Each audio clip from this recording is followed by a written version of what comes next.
Hi, I'm Nat. And I'm Guy, and happy Halloween, live from Mexico City.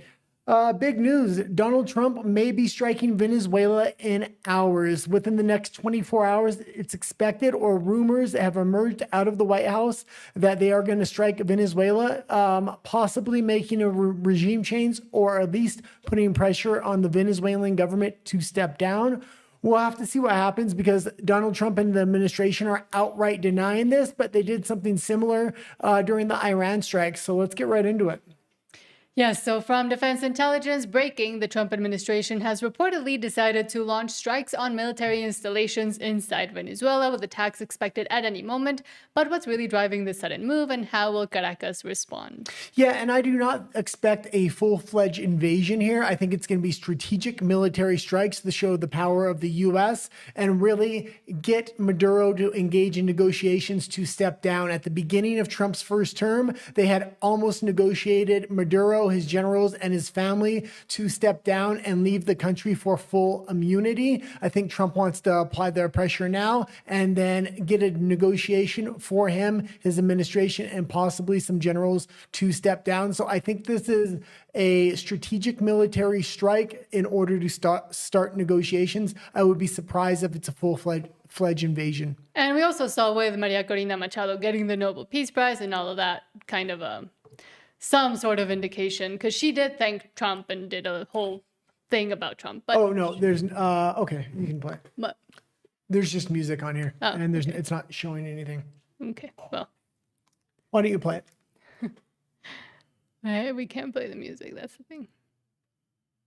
Oh, it's just boats. Boats, aircraft carriers. Aircraft carriers. Sorry, I'm not the strongest military force in the world. Boats. Okay. For human beings, it's both. So we're seeing bombers here, stealth aircraft carriers. They've really been surrounding Venezuela for the last, I would say, about a month or so. And there's been escalating pressure put on Maduro. I think they have to have a real physical threat on the ground in Venezuela in order to get Maduro to step down. I think this is strategic. I don't expect it to escalate far beyond that. We'll see what happens. But let's go into the article. So from the Miami Herald, U.S. poised to strike military targets in Venezuela in escalation against Maduro regime. The Trump administration has made the decision to attack military installations inside Venezuela, and the strikes could come at any moment, with sources with knowledge of the situation told the Miami Herald, as the U.S. prepares to initiate the next stage of its campaign against the Soles drug cartel. Sources told the Herald that the targets, which could be struck by air in a matter of days or even hours, also aim to behead, I can't even say that word, but take the head away of the cartel's hierarchy. The U.S. officials believe the cartel exports around 500 tons of white substance yearly, split between Europe and the United States. While sources decline to say whether Maduro himself is a target, one of them said his time is running out. Maduro is about to find himself trapped and might soon discover that he could not flee the country even if he decided to, the source said.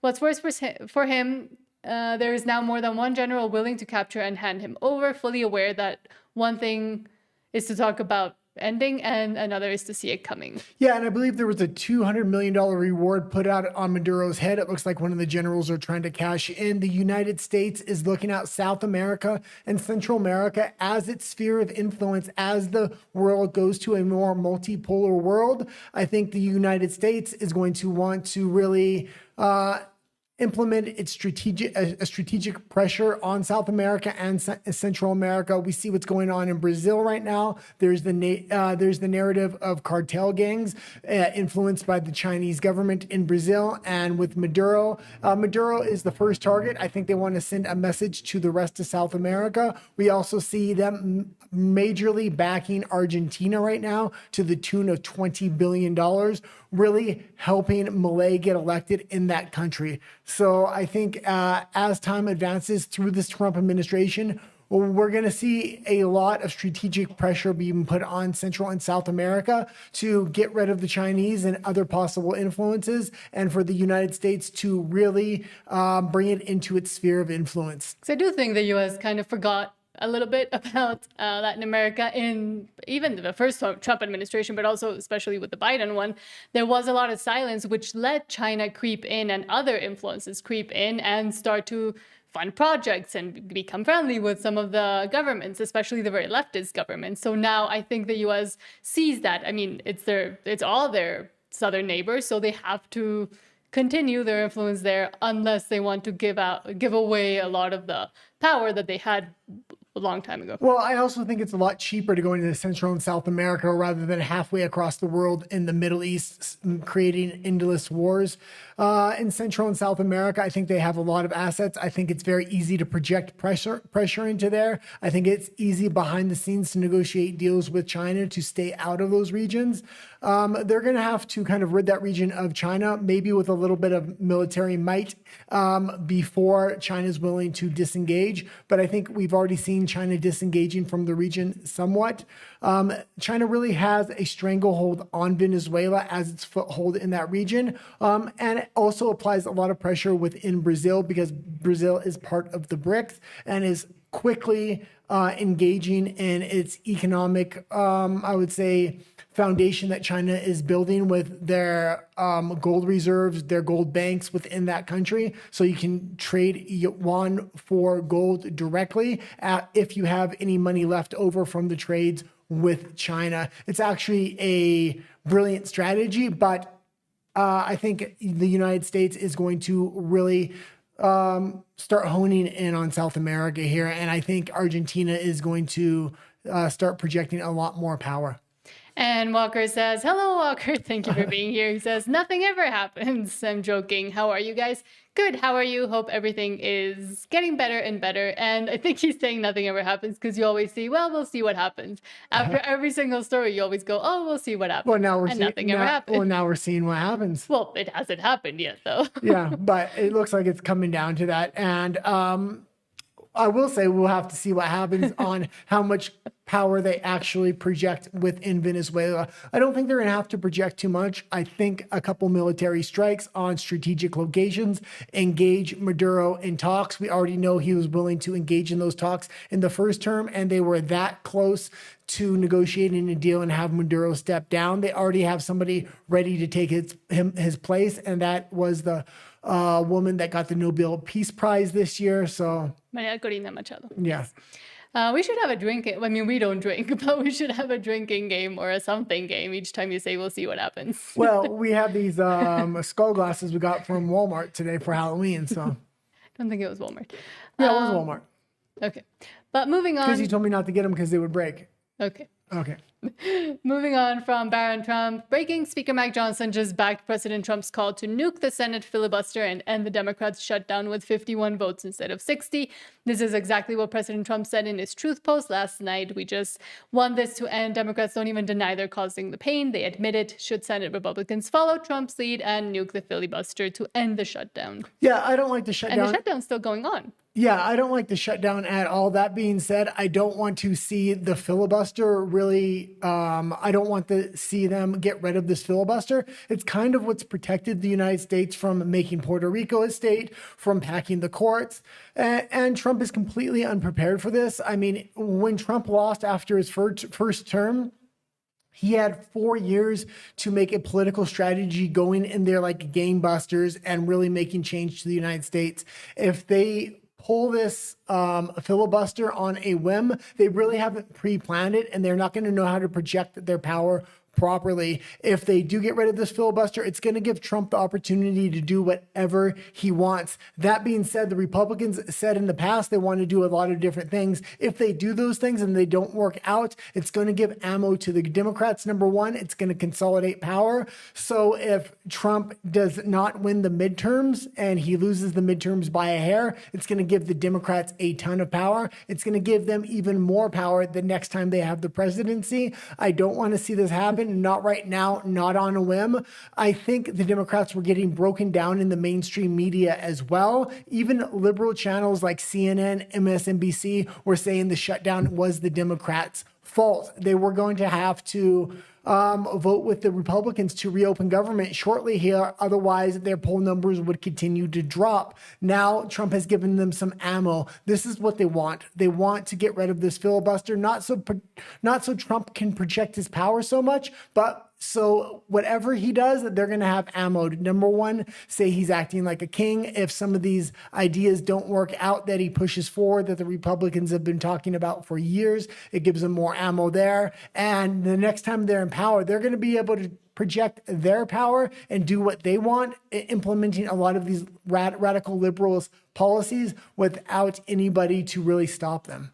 And it has been happening now for a long time. Is this the longest one or almost the longest? No, depending on next week. So if it ends early next week, it won't be. If it ends late next week, then it will be the longest shutdown in U.S. history. It feels very long because it started before we even moved studios.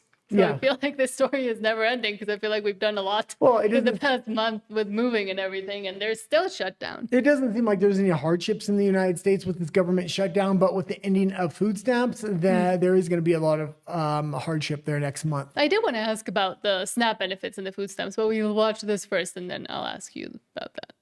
Post last night about the filibuster. We just want this to end. They do not deny that the Democrats themselves, that they are prolonging this pain. They admit to it. They said they're using it as leverage. The big question everybody needs to ask this morning is why. They're trying to appeal to the radical left Marxist rise in their party. That is sum total what this entire thing is about. It is infuriating to us. I think it's also Trump derangement syndrome. They don't want to give y'all anything. How much weight do these four airlines have on their decisions, on the Democrats' decisions? I'm sure they have lobbyists that are talking to them saying, y'all need to just sign this clean CR. Yeah, it's the airlines. It's also the unions. The largest federal employee union, as y'all have reported, came out a couple days ago and said, please pass the clean CR. They represent 820,000 federal employees. That's supposed to be a constituency, the unions that the Democrats claim as their own.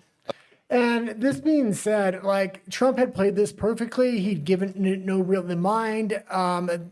Across the board, all the media was actually on Trump's side. Even the liberal media was putting pressure on the Democrats. Now with him saying he is going to take away the filibuster, I think the Democrats are definitely going to hold out, even if it costs them in the polls. That's what they wanted the last time Joe Biden was in power. They just weren't able to quite do it because a couple Democrats voted against it, and Joe Manchin and another senator who are now independent. If the radical wing of the Liberal Party takes control of that party and there is no filibuster to stop them, and somehow they manage to gain power in the next election, it's going to be gangbusters. Puerto Rico is going to become a state. They're going to completely flood the Supreme Court with more judges. It's going to be all liberal judges, which they're going to be able to then appoint. If Trump decides to pack the Supreme Court himself when he gets rid of this filibuster, it's going to look really bad on Trump. And I did want to ask you, we don't have any stories about it, but I have been hearing different commentary, and I do have a very strong opinion on this. But with the whole SNAP program ending and the Democrats losing their minds about it, what is your view about SNAP, the benefits, the programs, and the just government aid in general? Well, I actually grew up on food stamps, and my family had been on it before, so I understand the benefit. But there's so much bloat and waste in the system right now. People that aren't even citizens are the majority of people taking these benefits. Also, non-citizens were getting 40% more than citizens. These were illegal aliens coming into the country. Or actually being afforded almost double the amount of food benefits than regular citizens. On top of that, the food stamp benefits have completely blown out of proportion just in the last 4 years because of how much they're giving away here. A lot of these people also aren't being tracked, so a lot of people are thinking it is a huge scam and somebody else is actually getting this money. Obviously not for all of it, but it really needs to be looked at, honed in on, and food stamp benefits need to, number one, only be given to American citizens. I don't even care if you give more food stamp benefits to American citizens. But if you're not a citizen, you should not be included in those benefits of the society. And even in Canada with the food bank, they're trying to make it more, and they want to seem proud to be able to fund even to a further extent the food banks in Canada, instead of looking at and the situation and saying, hey, why are citizens not able to get food? And why are we also letting new immigrants or migrants in general take more advantage of that rather than come to work as they said they would? Yeah, I would disagree with maybe the Canadian benefits. I like how the Canadian food program is kind of set up. I don't like the fact that immigrants and people that are not citizens are able to tap into those benefits, but they actually give food away at the food bank. So you actually have to go there, physically receive it. So the money is getting invested purely into food. Even if it's not the people that I want to necessarily get it, because I want only citizens, I don't mind if non-citizens slip through the cracks when you're actually giving away food. With the food stamp program in the United States, a lot of people that receive those benefits are actually selling those food stamp benefits for 1/4 the cost. And a lot of people just stand outside of grocery stores offering to go in with the person, buy them for their food stamps, and take 1/4 of whatever's on the receipt. So this has been common practice. And I was going to say, because Matt Walsh had a very controversial, let's just say, opinion that a lot of people were not happy with. I believe it was today, saying that most people that are on food stamps do have family or somebody that could be helping them. But as a society, America has forgotten how to take care of their own and take care of their families. And as a Mexican, I would say, if you can, that would be best. I've always found it very strange when people send their parents off to, homes and to go die there, and they're not treated well, like we saw during the bad times of 2020.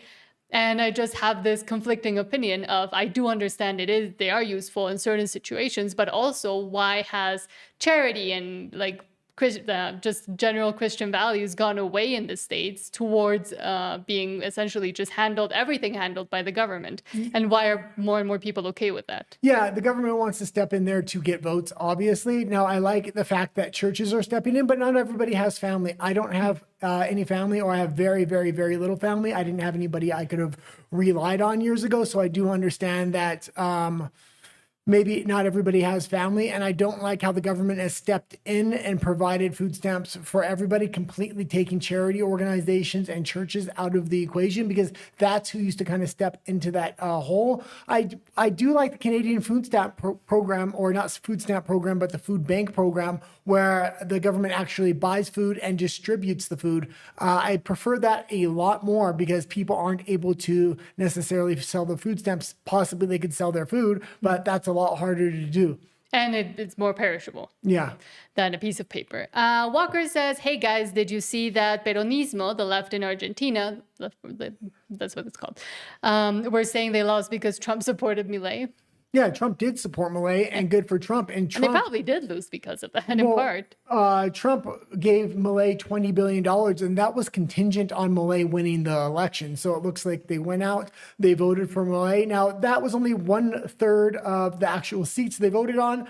So now Milei actually has to prove himself until the next election is. But if he does well from now until then, I'm expecting Milei to get a supermajority. At the time he gets a supermajority, it's really all on his shoulders. Right now, there's a lot of weight on his shoulders to turn the country around. He does have help from Trump and the United States, especially because they want to project power in that region. And I think they're looking at Argentina as that foothold, and Milei as that candidate that will help them get that foothold in that region. That being said, if the country fails, it's really on Milei at this point. He's been involved in a couple of scandals. As much as I like him, I mean, you do have to keep your eyes on him now. And the problem, I also think, in a lot of Latin America, and I'm speaking from also listening to Mexicans and very lefty Mexicans or people we're surrounded by, is that they don't understand the effect that Trump and that current political current has had, and how most, especially young people, see it very differently than they do. So they are equating it as even a bad thing that maybe he won because he is sort of connected with Trump, while a lot of other people say, yeah, that's what we want. We want to make Argentina, Mexico, whatever, great again. And that's not a negative thing as they're trying to make it, because the Trump derangement syndrome within all of Latin America is still very strong,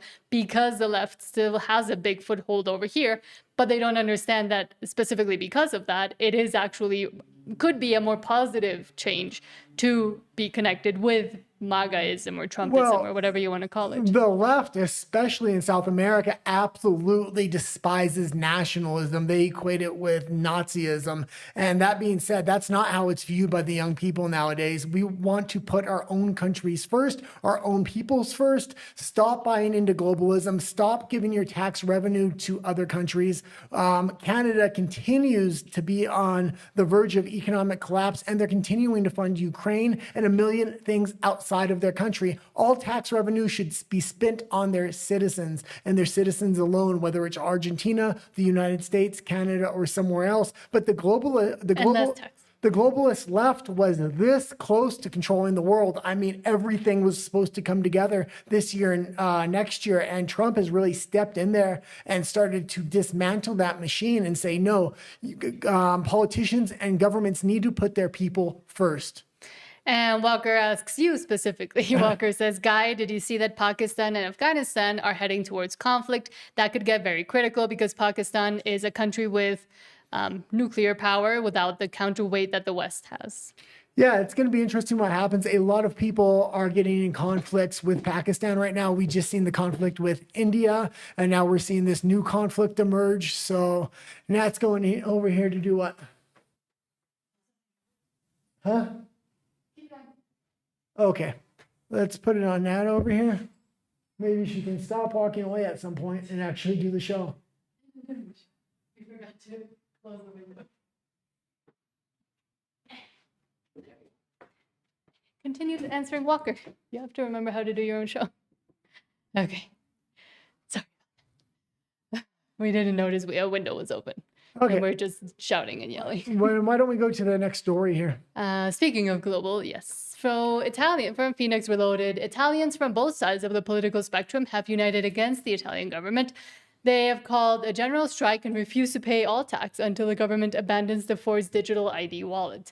Digital ID cards have been available in Italy since 2010, but they are voluntary with virtually no uptake by Italians. But the government announced that a mandatory EU digital wallet will not be required for all Italian citizens by 2026. Immediately, Italians of all walks of life called the general strike and have brought Italy to a standstill. Yeah, this is absolutely huge, and Italy is setting the precedent right now. Their citizens, congratulations to their citizens for actually standing up. They need to stay strong and knock this down. They need to get their government to stand up to the EU. The EU is going to give massive fines. This could even result in Italy having to separate from the EU at some point. I don't actually think that will happen, but the citizens need to say no to their government, and their government needs to say no to the EU.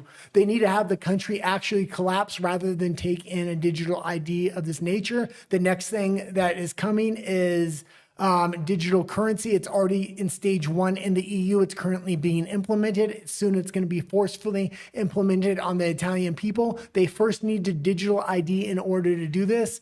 So good on the Italian people for doing this. I'm expecting more of this to come out of the EU. This is also why the young people are rejecting globalism. We already know what their plans are. Their documents were well out there, whether it was the World Economic Forum or the UN. They talked about this. They put this in think tanks. They put this in papers, and they were very transparent on what they were doing. Even if they were trying to hide it at some level, it got out there with the independent media. So this needs to be stopped. I'm glad to see Italy trying to actually stop this. So all EU states and Western countries that are also planning to implement the same digital ID system are intentionally suppressing this massive protest and even attempting to pretend they don't know why the Italians are protesting. The protests can and most certainly will break out across Europe as the deadline to have an EU digital wallet for all European citizens by 2026 moves forward.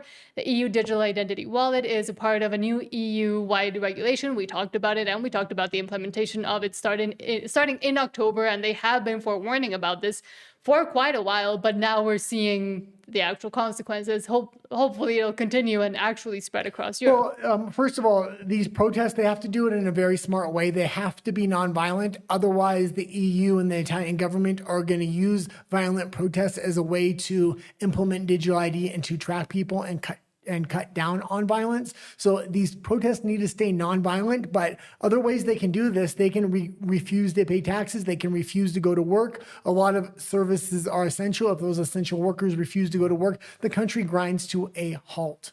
And we continue to say that digital IDs, digital wallets, and central banking digital currency are a bad idea because it is a way for the government to push even further control upon the citizens. And yes, you get tracked already, et cetera, but this is a way of legitimizing that and officializing it and making the government be able to fully be within the grasps of yourself. So it is good to see Italians, especially because after they elected Giorgia Meloni and a bunch of other things that they have been doing as a citizenry, to be some of the first ones to stand up. We know in the UK they tried to implement something similar that didn't fully work out with the whole identification to use the internet, essentially. And their system failed because they weren't ready to implement it. But if they had been ready to implement it and continue from there on to pursue the digital wallet, digital ID path, then the UK citizens didn't really stand up or do much other than those protests. But that was, what was it called? Unite the Kingdom? Yeah. The Unite the Kingdom rally from Tommy Robinson was all-encompassing. So it was too broad, in my opinion, to fully just target the digital ID thing that is what's coming soon to all of that region. In my opinion, these are the single most important issues of our lifetime is digital ID and digital currency. One is interlinked with the other. I do understand that we're already put into digital databases things like this with our regular IDs right now. A lot of these things are digitalized and we don't even know it, but we can't willingly let the government do it and openly let it do it because the digital ID sits the foundation for digital currency and every other authoritarian measure the liberal global order has talked about over the last decade and put out in these papers and put out in these think tanks. You will own nothing and you will be happy is something they really want to do. They want to enact socialism through fascism with communism. Like, it is absolutely crazy the ideas they have. And the only way to implement these ideas is with the base layer of digital ID and then digital currency. From digital currency and a digital ID, you can then layer on a social credit score for any number of things, whether you want to get people to stop eating meat, or you want to have climate credit taxes, or you want to take people's health insurance if they're socialized medicine in the country away because they're eating sugar. We showed something the other day where somebody went to Nando's for a refill in the UK and the police are now interrogating them over this.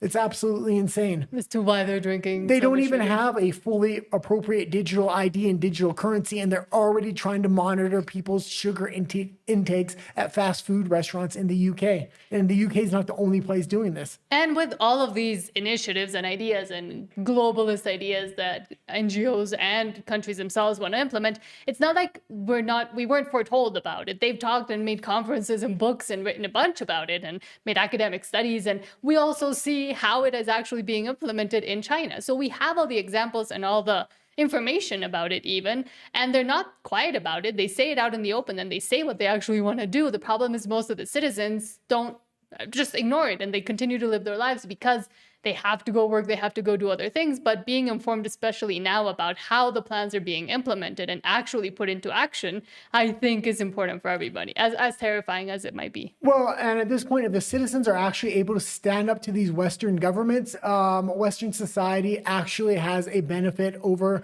communism in China. Because at this point, you could easily look at China and the United States and say, yeah, both governments are bad, but the United States doesn't have the ability to implement the same level of control that the Chinese government has.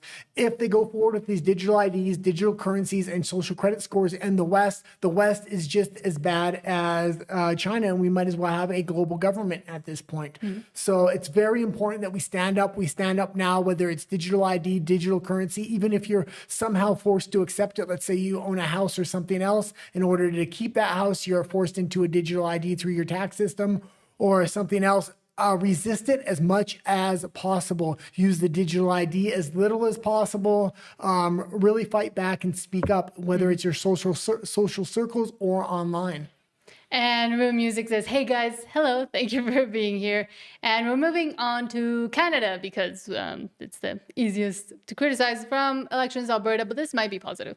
Citizen Initiative petition received, verification begins. The signature period for the Alberta Forever Canada Citizen Initiative petition has ended, and Alberta's Chief Electoral Officer Gordon McClure has received the petition from the proponent. The next steps, Elections Alberta will verify the petition within 60 days. by December 27th, using the method described in the Act to achieve 95% confidence level. The verification process. Do you want me to keep reading or? You can read a little bit more. Okay. Their verification process includes confirmation that only the petition signature sheets are provided to the. I mean, we don't have to. Okay, and as soon as so what we're talking about here is Alberta possibly having a referendum vote to separate from Canada. Canada is the only country that's written into their constitution that provinces, if they get enough signatures, can vote for individual provinces to leave the country, whether that's to leave the country and become independent or join the United States. The truth of the matter is Alberta has been used as the doormat and the piggy bank for the rest of Canada. It's the only reason that the Canadian government has managed to float itself, yet they implement rules and red tape so Alberta cannot even exploit its natural resources to the degree it should be able to. I really hope this referendum does go through, whether they choose to separate or go to the United States. I don't want to see Alberta to be part of Canada anymore. The Canadian government has completely lost its mind. That being said, there's so much going on in Canada right now with the budget coming out next week. I believe it's next Wednesday, November 4th. It's expected that it could go $100 billion over what it was expected. If that happens, that will float the Canadian economy for the next 18 months, which maybe they won't vote Albertans won't vote to leave the country at that point because it will appear that the economy is doing right. But after that 18 months, there's going to be so much inflation and Canada is going to definitely go headfirst off of that cliff. If that budget comes out and it's not supported by the Conservatives or other parties, they may go to an election in Canada because the Liberals have a minority government. The problem is they just had an election. So, and they're going to try to rally people in Alberta for this referendum to separate from Canada. But if there's an election going on, there's going to be a lot of confusion and it's going to be hard to focus people's minds.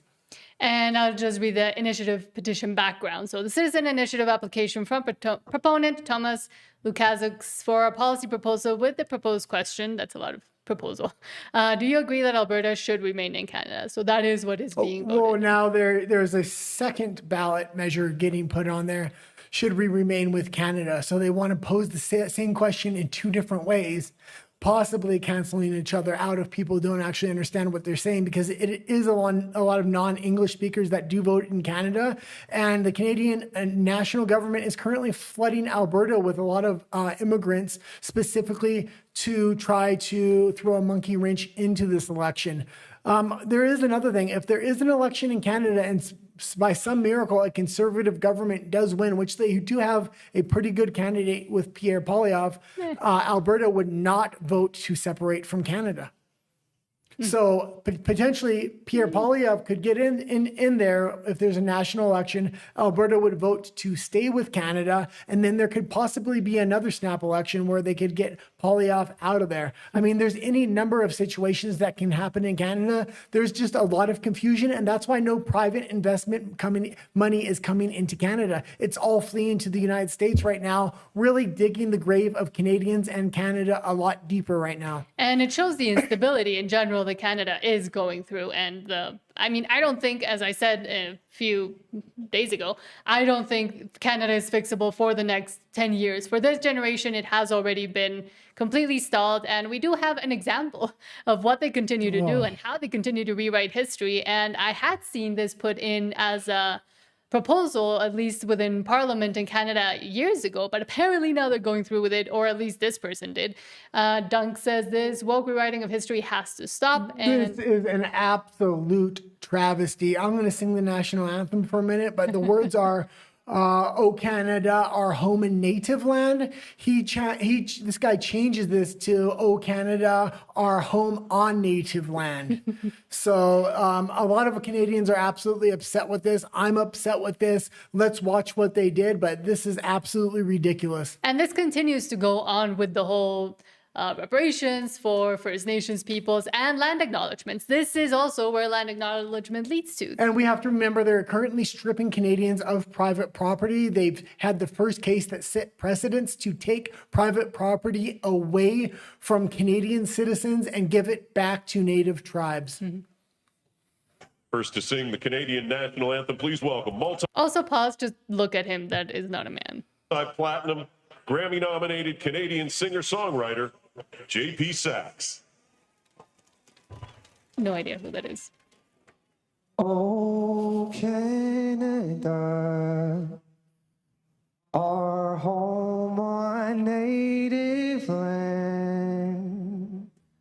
Okay, that's good. That's what we needed. That's all we needed. But yes, it's our home and native land, not our home on native land. Anthem unites us. Stop rewriting songs that defines who a country is, because that is clearly what they are trying to do, and redefine even what Canada means. Yeah, and something happened like this, similar in the United States, where they had the Black national anthem and they started singing it at NBA games because the NBA is the most woke league in the country. But eventually, Americans stood up to this. The American government stepped in there and said, no, we're not going to have any more division. There may still be division there, but at least there's proper leadership. Canada is just going right along with this. And I think there is a bigger plan by this liberal global government that just doesn't want to give up on globalism. And the plan is to take away all property rights. You will own nothing and you will be happy. This was the plan. And Canada was supposed to be the testing ground for this. We'll see if they're able to pull it off. Donald Trump is putting a lot of pressure on Canada right now. And from Juno News, independent journalists, if you don't follow them, go follow them, but says fans fume as "Oh Canada" lyrics changed during World Series anthem. Political correctness struck out at Game 3 of the World Series when anthem singer J.P. Sachs, and apparently he's won a Grammy, I have no idea who he is, or was nominated at least. But I was going to say, if Walker's still there, I don't know if Walker's watching, but how are things going in El Salvador right now with crime and other things? Because we were talking the other day about Malay implementing a similar punishment structure to what El Salvador has to get rid of crime and gangs. As far as people can see it on the outside, and when I read the news, it seems like things are going pretty good in El Salvador with the legislation. Bukele implemented in El Salvador. But if Walker's watching, let us know.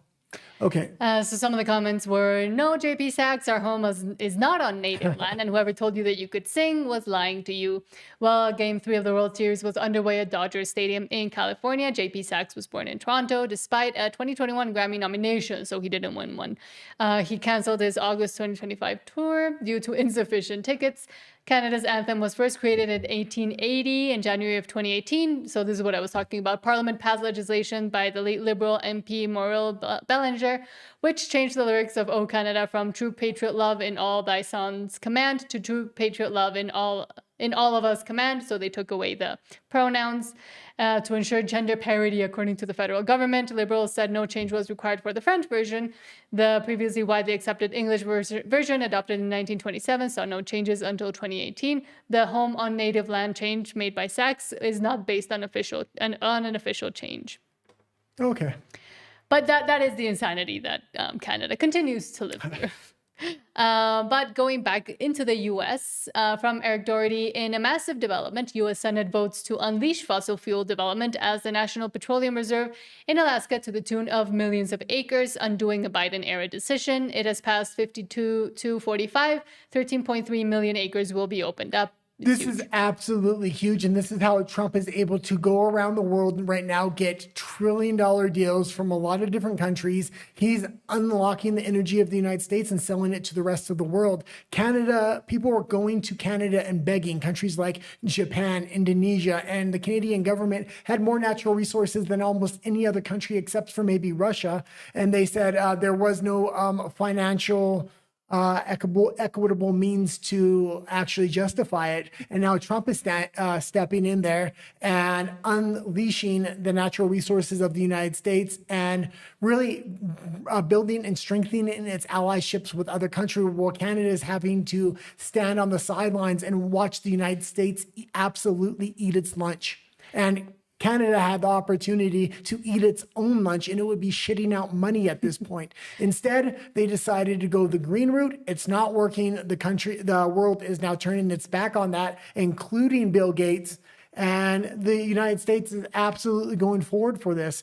One more thing I would say about this is China and Russia had billions of dollars in lobbyists to put up all this red tape so the United States would never unleash or access the natural resources in Alaska because of all the green NGOs and all the green groups trying to protect it and hide its natural assets from itself. And it does continue to be a good comparison as to the policies that Canada does to continue to hinder its own growth and development and its citizens versus what the US has and could be if they continue down this positive path of actually doing things that make sense instead of listening to legislation that just stops development and making money for the country, which is already very indebted as Canada is. If Canada was any other country, it would be too far gone to ever recover. But it has so much natural resources. If a conservative government gets in there, it could flip on a dime, cut all the red tape, cut all this NGO mumbo jumbo that came into there and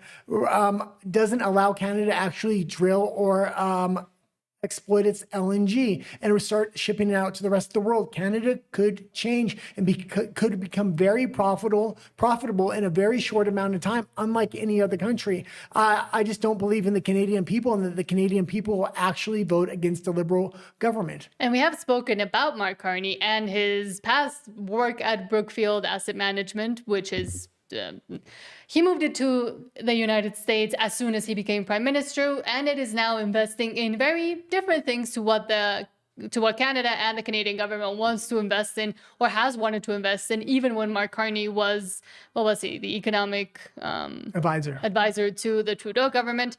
So now we see that Brookfield, which essentially is still connected to Carney in a way because he used to be the head of it, from Ivano DeFazio. Now it's starting to make sense. Mark Carney's successor at Brookfield poses with Trump as they sign massive nuclear deal. Mark Carney is not for Canada, but for his corporate global elitists, how much money is Mark Carney making behind the scenes? Well, I do think fossil fuels are currently the best technology to kind of bridge the gap between fossil fuels and nuclear. Green energy is only good for a wartime economy. If you have solar panels on a roof, even if a power station's attacked, individual homes will have power. I don't think the green economy is a good bridge to kind of get to energy independence. You're going to have to go from fossil fuels to limited green energy and into nuclear. Nuclear is the future. The problem is that they stopped at just doing everything they could to continue making money via saying that the green energy thing had to continue as they wanted to because of the investments they were making towards these very specific ways of helping the planet.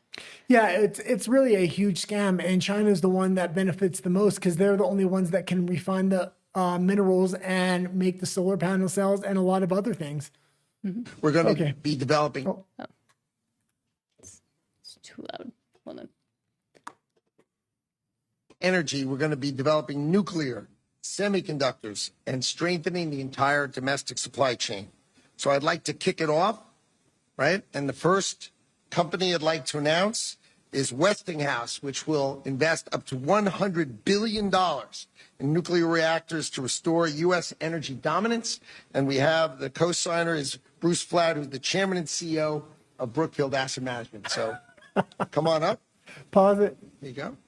And yeah, that's the chairman and CEO of Brookfield Asset Management. And they could have hid this whole thing by staying Westinghouse. But Trump and his negotiator here knows that Mark Carney is connected heavily to Brookfield Asset Management. They moved one of the largest companies out of Canada into the United States. And somehow Brookfield manages to get a $100 billion deal with the U.S. government. But Canada is sitting on the sidelines while the Canadian people starve. And we we have also seen Mark Carney right now with Trump going to Asia and several different countries, kind of hopping along and following him, trying to get the same or similar deals, and not being able to do so, not only just, for example, here with Mexico when the Canadians and Mark Carney came to try to do a separate bilateral trade deal with Mexico, but now also apparently all over the world, and wherever Trump goes, he wants to keep hopping on planes and following him like a little puppy. Well, I think he's following on planes like he's a lost little puppy when Trump's going around the world, because all these world leaders are kind of already assembled, so he can kind of sneak into these dinners. The last dinner he snuck into, Donald Trump said, "I'm not here to negotiate with Canada, I'm here to negotiate with Asia," and kind of put him in his place, while other Asian leaders kind of followed Trump's lead. Japan absolutely even refused to meet with Mark Carney, which is just an absolute slap in the face. But he deserves that slap in the face, because everything is planned, everything he has tried to consolidate with throughout his whole career essentially has been to continue the globalist agenda and to continue to instill policies, not just in Canada, but for example, in the UK when he was the head of the Bank of England, with this same rhetoric and legislation that doesn't help countries. Yeah, and you can see other or its citizens. You can see other crazy leftist leaders like Claudia Sheinbaum, all on board with this globalization and everything else. But she was smart enough when Trump got into office. She was pushed back to the middle and forced to put the Mexican people first, and Mexico, especially when it comes to this trade deal. As much as I don't like her, she is doing a lot of right things with this trade deal, and she has put the Mexican people first. Carney, on the other hand, is willing to sink the entire Canadian nation under his globalist dreams. And speaking of nuclear, from the BBC, Trump directs nuclear weapons testing to resume for the first time in over 30 years.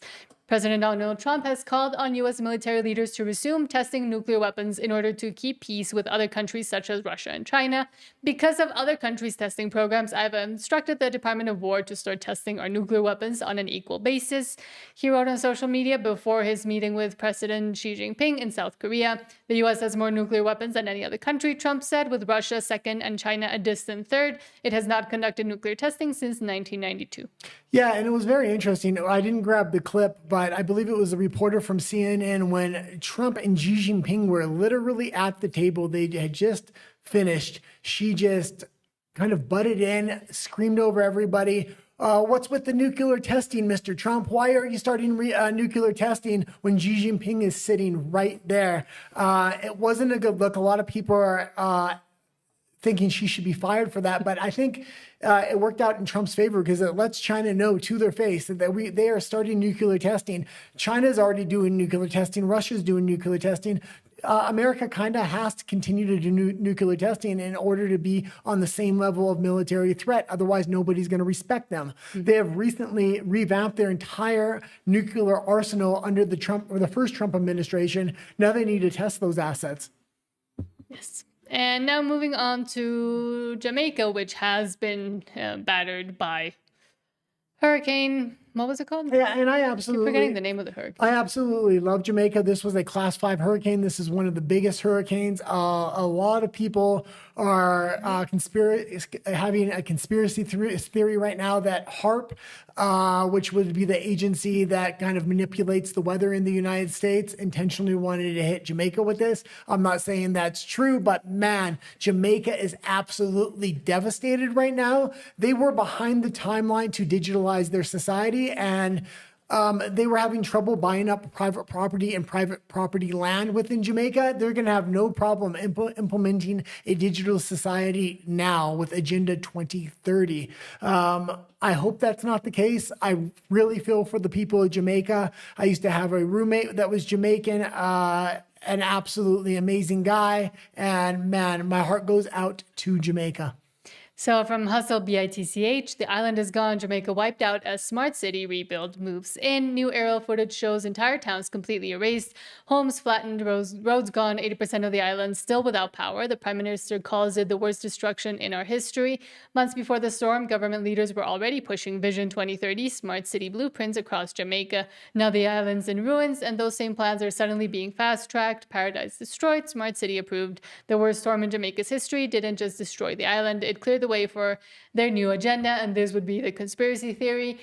And However, and the Jamaican people are a very independent people. That is a very special island because it is completely self-sustaining. It has everything it needs as far as farming, water, agriculture to kind of self-sustain and support itself.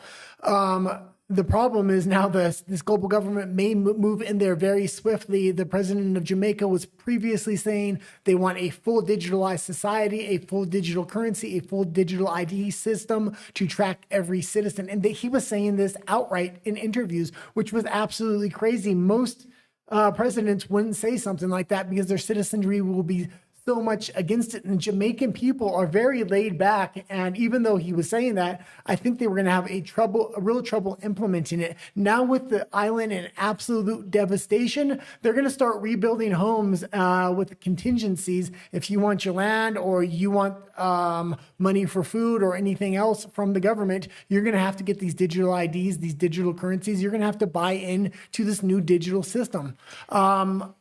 I'm going to keep a close eye on Jamaica because if somehow they're able to resist this amongst this natural disaster, it would be spectacular.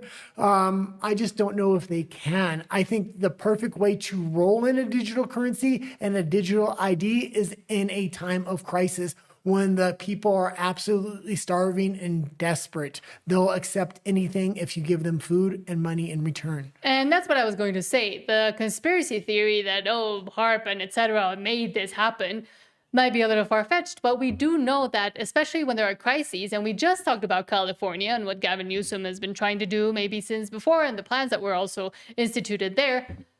Instituted there. This happens all the time. Governments become opportunistic, and when they see an opportunity, they just dive right in. So with this, I don't think it would be a conspiracy theory of, oh yes, HARP did it in the United States and they're trying to, but I mean, governments and elitists do see opportunities and they take them. So that this is why it might be happening. Well, and I don't know how much the people in Jamaica actually vote. They're pretty laid back. So if I would have to guess, I don't think they would have a huge voter turnout. They did have a globalist as a president that's completely all on board with this crap of digital ID, digital currency, a complete digitalized society, as he put it. And now's the opportunity where he can completely push that in. The International Monetary Fund and other governments are going to offer billions of dollars if he's willing to build his society from the ground up on this digital society, which he's already agreed on. He's already shown that he's allegiant to this global government. So I fully expect Jamaica to be rebuilt in the eye of a digital society. And I think even furthermore, they're going to want to put that up as the model to other third world countries or other countries that have experienced national disasters. We'll see what we're able to do with Jamaica. None of the people are starving. We were able to build all their homes. All they had to do is accept this digital ID and digital currency. And we did talk about Bill Gates backtracking on some of the, this goes under the same current of what we're talking about, but he has been backtracking about the whole climate change thing, but now we might know a little bit better why and what's happening and what's making him, change his mind about something he's been hammering on about for the past at least 20 years. From Carrie Lake, imagine being a kid hearing every day in school the world's ending, no clean air, climate destroyed, pure paranoia from Bill Gates' climate scam. Now the Senate is probing the Gates Foundation and its relationship with the CCP, and Gates is backtracking. So that's what might also be leading to him backtracking. He's trying to get ahead of his hoax unraveling, but the damage is done.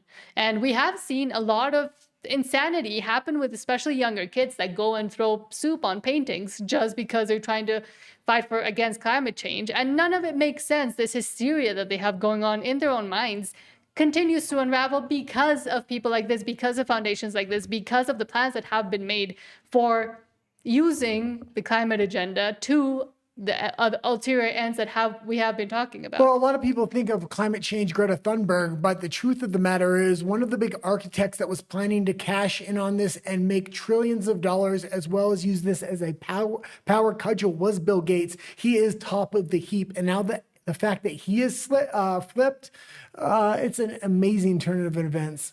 But now we might understand why. 2024 Lancet study of Americans 16 to 25, majority very or extremely worried about climate change. Over half said they were hesitant to have kids because of their anxiety. And this is what I'm talking about. This is where the insanity of the hysteria goes to. And we don't even talk about population collapse. That is the actual emergency that's happening worldwide while young people say, no, I don't want to have kids because climate. A tremendous amount of climate angst in this country, all built up because Democrats needed a way to convince you to vote for their party and to scare you into doing it. Carrie Lake is here to talk about that. It's amazing that this is just going to be admitted. And that we're so supposed to just... And yeah, I really feel for Carrie Lake. There was a full investigation done to the tune of hundreds of millions of dollars now, and the Arizona election is completely corrupt. A lot of that election data is now being saved. They're spending $10,000 a month to keep the case open into the midterms and the next election, because if there is any election interference, they're going to be able to use that case as a precedent. If they close that investigation and that case, then there's something called lashes, which you only have a certain amount of time to use that as an example to set a precedent as evidence in the next case. So I really feel for her. I feel like the election was stolen from her. I don't think Arizona is as blue as they're making it out to be. And there's a lot of evidence to kind of substantiate that. Just accept that after what they've done to this world with this scam. What they've done, I mean, you think about what they did to the young generation who's so afraid that the world, can you imagine as a kid, every day in school you're hearing about the world's going to come to an end, the climate's going to be destroyed, they're not going to have clean air to breathe, et cetera, putting a lot of paranoia in our kids about this climate hoax. And then not to mention the trillions of dollars spent and the way that it was starting to destroy our economy and the United States. So finally he admits it. I think it's coincidental that a day ago, I think 24 hours ago, Chuck Grassley and the Senate Judiciary Committee announcing an investigating Bill Gates Foundation for $23 million. I think it was that. Maybe it was even more than that in grant money given to the CCP. So I think he's in a lot of trouble right now. And he's watching, as we all are, as more and more documents are being declassified. When we get documents declassified on the climate hoax, he's probably trying to get ahead of what happens then. Boy, I tell you what, I mean, it is unbelievable. Really an indication how far the left will go. Yeah, and the science is absolutely falling apart on this climate hoax right now. The United States, like she said, is declassifying a lot of these documents. Donald Trump, it seemed like the day he went in front of the UN and absolutely went after this climate agenda and this climate hoax was kind of when everything turned. And that was around the same time a lot of these documents were being released. Mm-hmm. And Walker says, I think maybe to your question. Yeah. Maybe to your question, I don't know. Walker says, the left here is extremely upset because Bukele is going to send aid to Jamaica. It's funny how the left doesn't complain when Cuba, which has more poverty than El Salvador, sends doctors and aid as spies. Yeah, I like I said, I really feel for Jamaica. And I'm glad to hear Bukele is one of the countries sending aid. I hope the United States does send aid too. I'm very wary of sending aid to fund wars like Ukraine or wars in the Middle East or anywhere else. But when there's a country as good as Jamaica is that really does need help, I do want to see them get that help, but I don't want to see it contingent on a digital ID and a digital currency. I really hope they're able to put their citizens first and rebuild that society without any strings attached to their citizens that will actually de-benefit their citizens in the long run. So. Something that is not benefiting citizens in the long run in Canada is where the budget that they're proposing and where the money that they're proposing to expand upon will go. Because from CTV News yesterday we saw a budget to include new funding for security at Pride, gender-based violence supports. So again. Yeah, so we don't know how much money this budget's going to be. It's going to be released next Wednesday. It's been rumored to be up to $100 billion. The conservative government said they would not approve anything above $42 billion. That being said, the Canadian government usually spends around $44 billion. So if they can, and those are considered to be some of the highest budgets in Canadian history. If they go upwards of $100 billion and they defund all kinds of programs on top of that because they want to invest in the military and they start investing in pride organizations, which half the country does not approve of, it's an absolute slap in the face to the Canadian people. It's also rumored that they're going to cut 70,000 government jobs. Now, I personally certainly hope they do cut those government jobs to decrease the size of government. But if they cut those government jobs and then donate it to pride parades and pride security, a lot of people that have those government jobs are going to be very upset. And the thing is, too, I mean, we lived in Vancouver, and one of the reasons I wanted to move out was because of the substance abuse crisis, the mental health crisis, and the insecurity that there is within the city, also the falling infrastructure and the failing medical system. Why don't they allocate it to that? Why are they allocating to bring security to Pride, bring security to everyday people that have people defecating on their footsteps and then yelling at them and trying to throw the remains at them? Well, I'll also say this. They're throwing money left and right to organizations globally. They're throwing money into the Ukraine war, and and Canada does not have the money to be spending outside of their country right now. They need to invest in their future, especially if they're not going to take from their natural resources, which is a gift from God to float the lifestyle of the Canadian people right now. But even if they're not going to do that, stop giving money to the rest of the world and start spending it on your own people. But not on this. Prime Minister Mark Carney's first ever federal budget will allocate millions in new long-term funding for security at Pride events and gender-based violence. Long-term funding. Support.